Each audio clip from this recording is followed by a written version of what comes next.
যেতে গা শালা কুত্তা কি ভয় চাই যেতে চাই কাপড় হ্যাঁ এইখানে তোর কোন মাছ চাইছি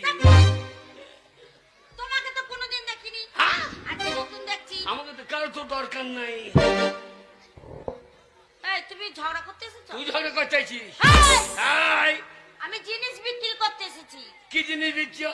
কি তুমি বুঝতে পারলে না না ওই যে ফাঁকে নুন ভরে দেবো ছাড়িয়ে নুন ভরে দেবো সেটা কি এই দেখো বড় বড় শসা আছে আমাকে তাই বল না বলছে ছাল ছাড়িয়ে ফাঁকে নুন ভরে দেবো আমার পোঙাই ভরে দেবো